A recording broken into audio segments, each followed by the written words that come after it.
In the name of Allah, the most gracious, the most merciful. أعوذ بالله من الشيطان الرجيم.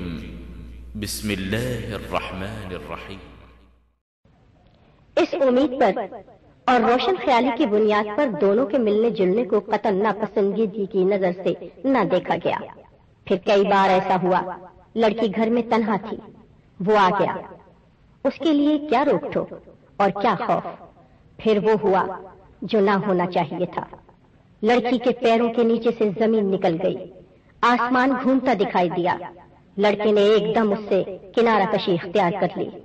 کہاں تو وہ ہر روز چکر لگاتا نہیں تھکتا تھا، کہاں وہ بالکل غائب ہو گیا۔ لڑکی کو اپنی دنیا اندھیر ہوتی نظر آئی۔ میں نے اس کی بدلی حالت کو بھانپ لیا، تنہائی میں اس سے پوچھا، فائزہ بیٹی، بالکل اسی طرح جیسے آپ کو میں نے روکا ہے اس نے اپنی کہانی سنائی۔ میں پریشان ہو گئی کہ اب کیا کروں۔ پھر میں نے اس لڑکے کا پتہ پوچھا، اس سے جا کر ملی، اس کے سامنے ایک اچھی بھلی تقریر کی، اونچ نیچ سمجھائی، یہ احساس دلایا وہ لڑکی ذات ہے، اب وہ کیا کرے گی، کہیں کوئی غلط قدم نہ اٹھا لے، لہذا آپ اپنے ماں باپ سے کہیں وہ آپ کا رشتہ لے کر ان کے گھر جائے۔ لڑکی کے ماں باپ کو آپ پہلے ہی اس نقطہ نظر سے پسند ہیں، لہذا یہ ایک بہتر حل ہوگا اور یہی آپ کے حق میں بھی بہتر رہے گا۔ مجھے اس وقت انتہائی صدمہ ہوا اور میں دنگ رہ گئی جب اس نے پوری ڈھٹائی سے کہہ دیا، نہیں محترمہ، ایسی کوئی بات نہیں، میرا اس گھرانے میں آنا جانا ضرور رہا ہے، لیکن میں نے اس لڑکی میں سرے سے کوئی دلچسپی نہیں لی۔ میرے ماں باپ نے تو میرے لیے بہت پہلے سے ایک بہت موزوں رشتہ تلاش کر رکھا ہے اور انہوں نے ابتدائی بات بھی کر لی ہے۔ دونوں گھرانے اس رشتے سے پوری طرح متفق ہیں، بہت جلد ہماری شادی ہو جائے گی۔ اب آپ بتائیں محترمہ، جو آپ کہہ رہی ہیں وہ میں کس طرح کر سکتا ہوں؟ اتنا اچھا رشتہ چھوڑ کر میں اس گئی گزری لڑکی سے کس طرح شادی کر سکتا ہوں؟ اور پھر میرا تو اس سے دور کا بھی واسطہ نہیں۔ دراصل اس کی یہ خواہش ہے کہ مجھ سے شادی ہو جائے۔ جب میں نے صاف انکار کیا تو وہ مجھ پر الزام لگانے پر اتر آئی۔ ہے نا ظلم کی بات محترمہ؟ میرا اس لڑکی سے دور کا بھی کوئی چکر نہیں، آپ میری اس بات پر یقین کریں یا نہ کریں، اور اس سلسلے میں اب میں کچھ نہیں سننا چاہتا۔ اگر آپ کو اس کی اتنی فکر ہے تو اس کے لیے کوئی اچھا سا لڑکا تلاش کر کے شادی کرا دیں۔ یہ کہاں کا انصاف ہے کہ آپ اسے زبردستی میرے پلے باندھ دینا چاہتی ہیں؟ آپ جا سکتی ہیں۔ میں اس کی باتیں سن کر سکتے میں آ گئی، سوچنے لگی بچی کو جا کر کیا بتاؤں گی، اس پر تو آسمان ٹوٹ پڑے گا، وہ تو تمام تر امید مجھ سے لگائے بیٹھی ہے، جب مجھے دیکھے گی تو اس کی آنکھوں میں امید کے دیے جل اٹھیں گے، میں ان دیوں کو بجھتے کیسے دیکھ سکوں گی؟ اف میرے مالک، میں کیا کروں، کہاں جاؤں؟ لڑکے کے پاس سے واپسی پر میں یہ سب کچھ سوچتی رہی۔ ایسے میں مجھے ایک لڑکے کا خیال آیا، اس کی والدہ میرے ساتھ ٹیچر تھیں۔ میں ان سے ملی، لڑکے کی والدہ سے تو صرف اتنا کہا کہ میں ان کے بیٹے کے لیے ایک بہت اچھا رشتہ لے کر آئی ہوں، آپ لڑکی کو دیکھ لیں۔ پھر ان کے بیٹے سے میں نے علیحدگی میں بات کی۔ وہ میرا بہت احترام کرتا تھا، مجھے آنٹی کہتا تھا۔ میں نے اسے پوری بات بتائی اور التجا کی کہ وہ اس لڑکی کو قبول کر لے اور اس لڑکی پر بھی کبھی ظاہر نہ ہونے دے کہ وہ اس کے بارے میں کیا جانتا ہے، اس طرح اس کی عزت نفس مجروح نہیں ہوگی۔ وہ واقعی بہت اچھا لڑکا تھا۔ اس نے میری بات سن کر سر جھکا دیا۔ اب وہ خوش و خرم رہ رہے ہیں۔ میرا خیال ہے بیٹی فائزہ، اب آپ اور زیادہ بہتر طور پر سمجھ گئی ہوں گی کہ یہ معاملات کس قدر نازک ہیں، اور اس طرح کے معاملات میں ملوث ہونے سے انسان کی دنیا اور آخرت دونوں تباہ ہو جاتے ہیں۔ اب میری بیٹی کو احساس ہو گیا ہوگا۔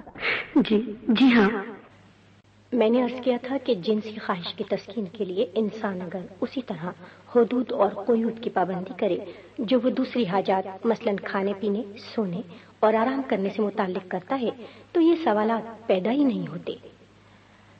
آپ لوگ اس بات کو مثال سے سمجھیے۔ فرض کریں آپ بازار خریداری کے لیے جاتے ہیں، وہاں آپ کو کپڑے کا ایک جوڑا پسند آ جاتا ہے، اس کی قیمت آپ ادا نہیں کر سکتے، تو کیا دنیا کا کوئی قانون اور اصول اس بات کی اجازت دیتا ہے کہ آپ وہ جوڑا زبردستی حاصل کر لیں؟ جواب نہیں میں ہے۔ اسی طرح اگر بیمار کے سامنے کھانے کی ایسی چیز رکھی جائے جسے وہ بہت پسند کرتا ہے، لیکن اس کے کھانے سے اس کی بیماری بڑھنے کا اندیشہ ہے، تو لازمی طور پر اسے اس چیز سے پرہیز کرنا پڑے گا۔ بس یہی معاملہ جنس کا ہے۔ بلا شبہ جنسی خواہش بلوغت کے ساتھ ہی پیدا ہو جاتی ہے، لیکن اگر اس کو پورا کرنے کے لیے حدود اور قیود کا خیال نہ رکھا جائے تو یہ معاشرہ جنگل کی شکل اختیار کر جائے گا، خاندان کا ادارہ ختم ہو جائے گا، انسانی تہذیب اور تمدن بالکل ملیا میٹ ہو کر رہ جائے گی۔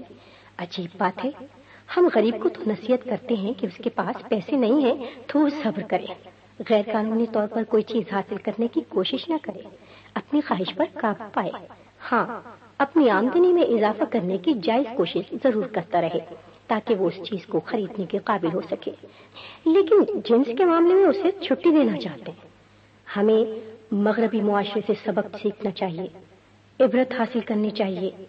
مغربی معاشرہ جنسی آزادی کی وجہ سے کب کا ختم ہو جاتا، لیکن وہاں ایڈز کی بیماری نے ان کی آنکھیں کھول دی ہیں۔ کاش ہم مسلمانوں کا آخرت پر اتنا یقین ہوتا جتنا مغربی معاشرے کا ایڈز پر ہے۔ انہوں نے ایڈز کے خوف سے جنسی فاقہ شروع کر دیا ہے، لیکن ہم مسلمانوں کو اتنی توفیق نہیں ہوتی کہ اللہ اور رسول محمد صلی اللہ علیہ وآلہ وسلم کے متعین کردہ حدود اور قیود کی پابندی کریں۔ آپ کا لہجہ یہاں پہنچ کر کافی تلخ ہو گیا ہے، لیکن یہ باتیں ہیں بہت پتے کی، گویا بے لگام خواہشات کے تابوت میں آخری کیل ہے۔ مجھے امید ہے کہ اب اس معاملے میں ہم میں سے کسی کو بھی کوئی تردد نہیں رہ گیا ہوگا، یعنی نکاح سے پہلے نام نہاد محبت کے بھیس میں مرد اور عورت کا ہر تعلق اسے بربادی کی طرف لے جاتا ہے۔ اللہ کی نافرمانی الگ ہوتی ہے، دنیا اور آخرت میں بھی رسوائی ملتی ہے، اس لیے اس سے بچنے کا اہتمام کرنا چاہیے۔ جیسے آج کا انسان ایڈز اور کینسر سے بچنے کی کوشش کرتا ہے، آپ اس کو روح کا کینسر کہہ لیں۔ ہم مسلمان ہیں، ہمارا ایمان دنیا داروں کے دنیا پر ایمان سے زیادہ مضبوط ہونا چاہیے۔ ہمیں اللہ اور رسول خدا صلی اللہ علیہ وآلہ وسلم کی ناراضگی سے ان کی نسبت کہیں زیادہ ڈرنا چاہیے جتنا یہ لوگ ایڈز اور کینسر سے ڈرتے ہیں اور بچنے کی کوشش کرتے ہیں۔ یہ اسی صورت میں ممکن ہے جب ہم ان تمام محرمات کو متعین کریں، شیطان کے پھیلائے ہوئے جال سے محفوظ رہنے کا مؤثر حل تلاش کریں۔ اس لیے میری پہلی گزارش یہ ہے کہ غیر مردوں سے رابطے میں قرآن کی اس تعلیم کا خیال رکھنا چاہیے جو امہات المومنین کو دی گئی۔ اللہ تعالی کی جانب سے ان عالی مرتبت خواتین کو یہ حکم دیا گیا۔ سورۃ احزاب میں اللہ تعالیٰ فرماتے ہیں، کسی سے نرم آواز میں بات نہ کرو، ورنہ جس شخص کے دل میں مرض ہے وہ کوئی امید لگا بیٹھے گا۔ اب قرآن کے اس حکم کا یہ مطلب ہرگز نہیں کہ خواتین مردوں سے غیر شائستہ اور غیر مہذب طریقے سے گفتگو کریں۔ قرآن کا منشا صرف یہ ہے کہ عورت کی آواز میں غیر ضروری نرمی نہیں ہونی چاہیے کہ مخاطب کسی فضول بات کا حوصلہ پا سکے، اس لیے کہ گفتگو ہی وہ دروازہ ہے جس سے ہر طرح کے معاملات کا آغاز ہوتا ہے۔ اگر اس دروازے پر شرم و حیا، وقار اور خدا خوفی کا تالا لگا ہوگا تو کسی کو اندر آنے کی جرت نہیں ہوگی۔ بہت خوب، بات بالکل واضح ہو گئی۔ اس سلسلے میں دوسری اہم بات یہ ہے کہ ہمیں صرف خاندان اور معاشرے کا ہی خیال نہیں رکھنا چاہیے، بلکہ ہمارے دل میں سب سے زیادہ خوف اللہ کا ہونا چاہیے۔ اللہ کا خوف ہرگز کوئی نفسیاتی بیماری نہیں، بلکہ اللہ والوں کا معروف مقولہ ہے کہ اللہ کا خوف عقل مندی کی معراج ہے۔ اس لیے رابطہ ٹیلی فون سے ہو یا فیکس سے، خط سے ہو یا ای میل سے، ہمیں اس غلط فہمی میں مبتلا نہیں ہونا چاہیے کہ ہمیں کوئی نہیں دیکھ رہا۔ اگر ہمارا یہی گمان ہے تو پھر صاف ظاہر ہے کہ اللہ تعالیٰ کے فرامین پر ہمارا کوئی ایمان نہیں۔ جیسا کہ اللہ تعالیٰ سورہ طہ کی آیت نمبر 5 میں فرماتے ہیں،